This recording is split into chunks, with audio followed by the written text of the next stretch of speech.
You are Locked On 76ers Postcast, part of Locked On Sports Philadelphia, on the Locked On Podcast Network. Your team every day. All right. I really want to give Chicago Bulls, 1999 Chicago Bulls treatment to the, I'll say 3. I won't go all 8 Philadelphia 76ers that played tonight, but just the 3. So here we go. What is the Gary Parsons project? What was the name of that thing? I don't remember, but it was like the thing that introduced the Bulls. So I can't play that music because it's copyrighted, as one would assume. So here we go. Yeah. All right. This is good. Okay. Thank you. For the band. The band's hot tonight, ladies and gentlemen. Here we go. Ladies and gentlemen, let's meet your 3 brand spanking new 76ers. Coming in tonight, arrived in Philadelphia just 22 minutes ago, and he is in the lineup. One of 8 Sixers playing, number 22 himself from north of the border in Ontario, O'Shea Brissett. Next up, number 17, Jalen Hood Shafino.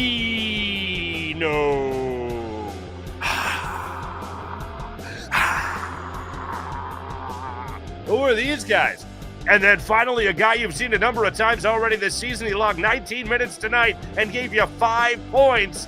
The guy that won a contest most likely from Delco, number 65, the bearded wonder, Alex Reese.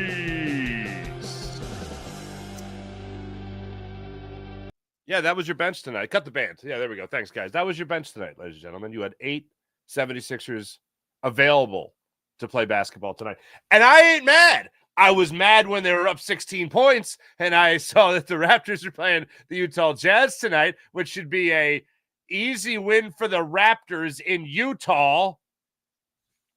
And the Sixers are up 16 points in the second quarter. Okay, you guys going to start losing soon? And they did. Oh, boy, did they. There's a turning point. There's all of it. Before we go any further, this is Locked On 76ers Postcast on the Locked On Sports Philadelphia YouTube channel. My name is Mark Farzetta. It's great to have you along for the ride. As per usual, let's kick it off, not just with our introduction, but our player of the game. This is the Locked On Player of the Game.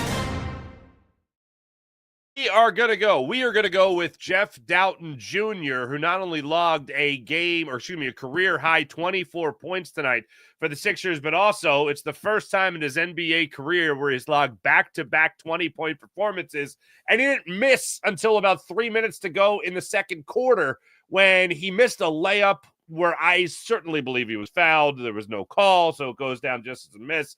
He ends up going 11 for 20 on the night, 1 of 5 from beyond the arc, those 24 points. He got 5 rebounds tonight to go along with 4 assists, 2 steals, also 1 blocked shot. Not too bad a night there for Jeff Dowtin Jr., who was leading the charge there for the Sixers in the early goings of this game and really throughout the first half, was able to light the fire once again in that second half to try to get things going for himself, which he did. So good to see that for him. But as I mentioned, at one point, the Sixers were up 16 points. And then you can guess what happened. Time to reveal where the game was won or lost. It's the turning point. The turning point for tonight's basketball game, unfortunately for the Sixers, that I give it, look, I kid, a not so elite, 8 of the 76ers, not so elite 76ers played, all right? I kid. But the guys that were playing tonight, they wanted to win. The guys that were playing tonight hustled their butts off. And to go up against a very good basketball team in the Indiana Pacers, against some very good talent in Tyrese Halliburton, Pascal Siakam, obviously, Myles Turner, what he was able to do tonight. Like, looking at all these guys and the way they were breaking it down for the Pacers, they shouldn't have ever at any point been up by 16 points. But they were. And then the turning point happened. And the turning point for tonight's game came in the second quarter. Ricky Council knocks down a 3. It's a 15-2 Sixers run. It was 43-27 in favor of the 76ers. The Indiana Pacers then went on an absolute tear, including a 22-9 run, later a 13-2 run, and a 19-5 run.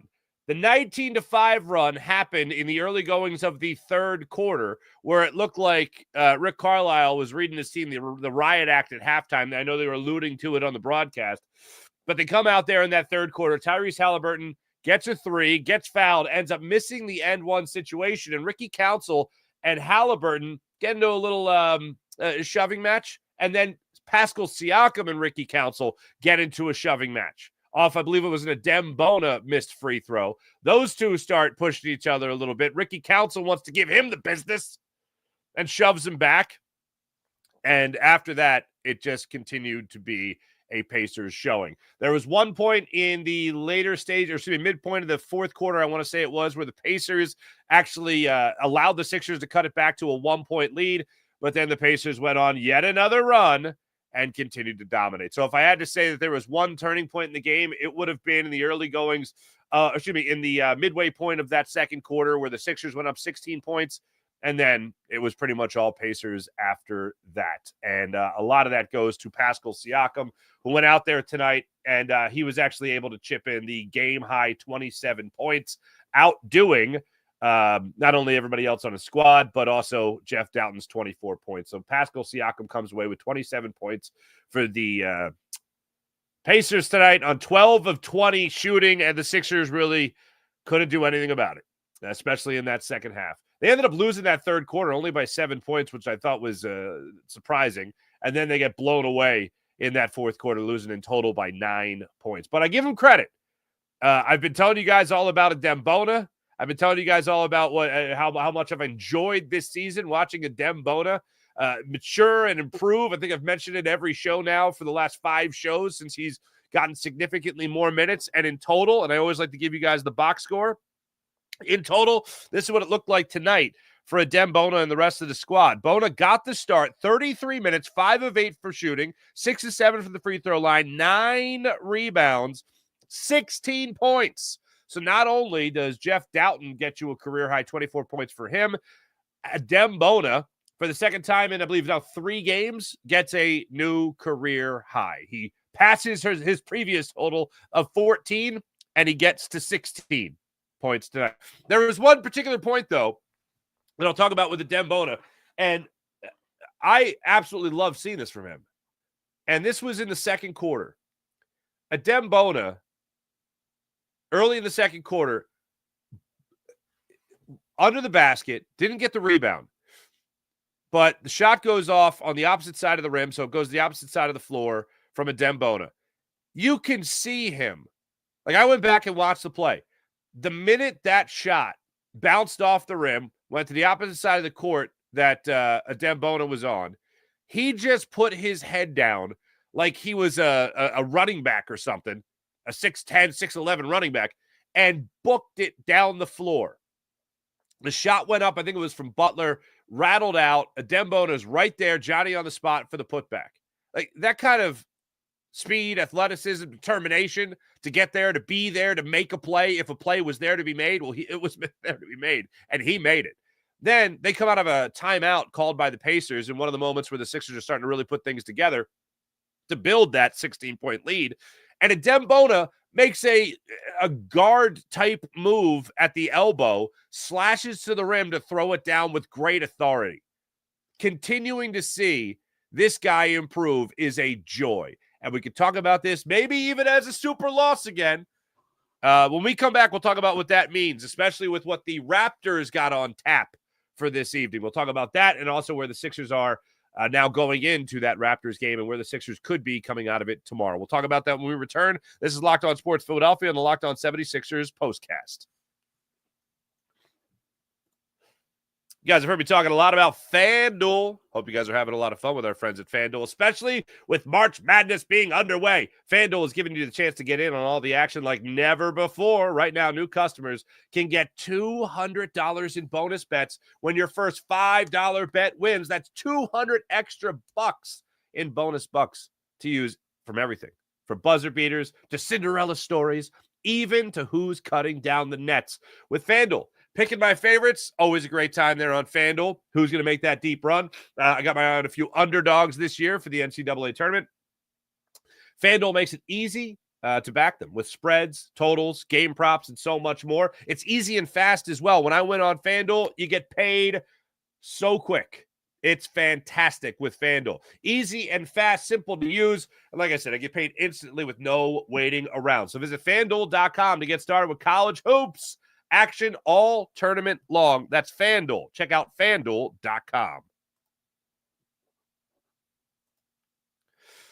Now, sometimes you might be unlucky, right? But no matter what, whether you're unlucky or whether you're lucky, you always got to keep track of your money, right? And that is where I love this app.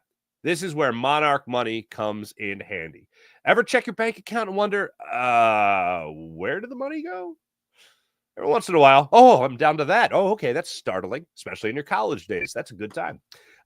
Between dining out, online shopping, and entertainment, it's not always easy to track where your money's going.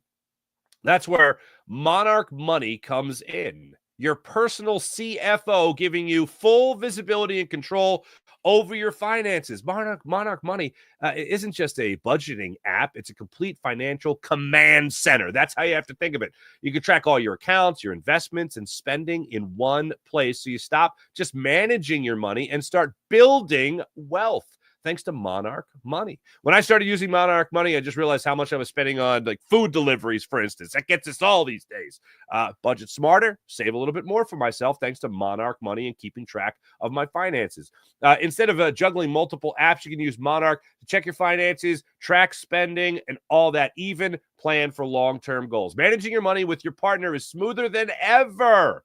With Monarch Money, you can track shared and personal accounts, set goals, and stay on the same page without the stress.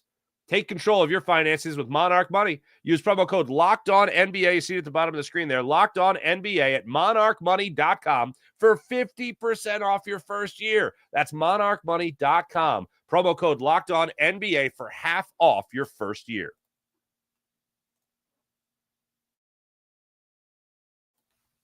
Taking a look at what the Sixers got coming up next. So here's where they are right now. At this given moment, the Sixers are currently the sixth worst team in the NBA. You got the Wizards, Jazz, Hornets, Pelicans, Brooklyn Nets, and then the 76ers. That's where they sit right now.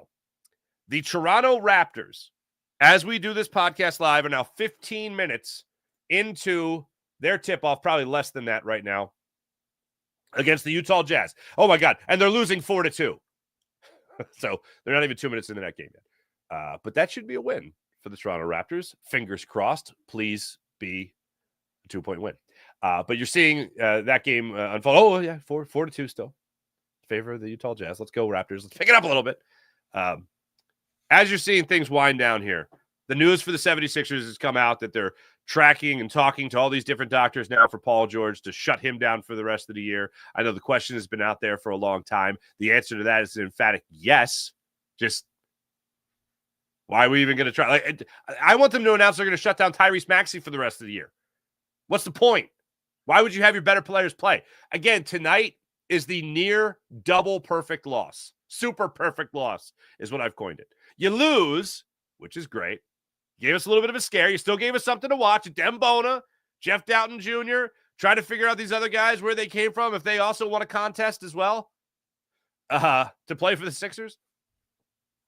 You had something to watch tonight. It was fun. It was entertaining. Dembona's play overall was fun and entertaining. Gave you something to watch, but ultimately they lost. Oh, goodness gracious. There we go. Raptors are up a point now, 5-4. Maybe I'll just stay on. Instead of doing 15 minutes, maybe I'll do a full 3 hours and just read off the game cast from ESPN. Anyway, that's what we're looking at right now with the 76ers. See how far the Raptors can beat up on the Utah Jazz tonight to move up the standings and help push the Sixers down even further. That's what we're going to be keeping track of for the foreseeable future with your 10-9-8 76ers. As for our next postcast, I'll be back with you guys coming up. Oh, that's what you'll be talking about tomorrow. I didn't even hit it. Here we go. This is what you'll be talking about. Everything I just said, you'll be talking about tomorrow, whether or not the Raptors beat the Utah Jazz. Maybe a Dembona's play overall. Maybe Ricky Council getting a little forearm shivers there with Pascal Siakam. Maybe that's what you'll be talking about tomorrow. Maybe you'll be talking about, hey, how they were up 16 points and gave us all a heart attack for a second there. Like, you guys are going to lose this, right? You're not going to beat the Pacers, right? Okay, cool. And then the Pacers played like the Pacers should in the second half of that game. That's what I think we'll be talking about tomorrow. As for your next Locked On 76ers postcast, keep in mind just 16 games left for the 76ers this year. They now go on a 6-game road trip starting. See if Quentin Grimes is up and running for this game against his old team, the Dallas Mavericks. That's who the Sixers take on Sunday afternoon at 1:00 when they start their first game of a 6-game road trip. How about that? Utah just went up 8-7. Come on. Anyway, thanks for watching. Thanks for listening. My name is Mark Farzetta. This right here is Locked On Sports Philadelphia, Locked On 76ers postcast. Catch you guys on Sunday. Bye.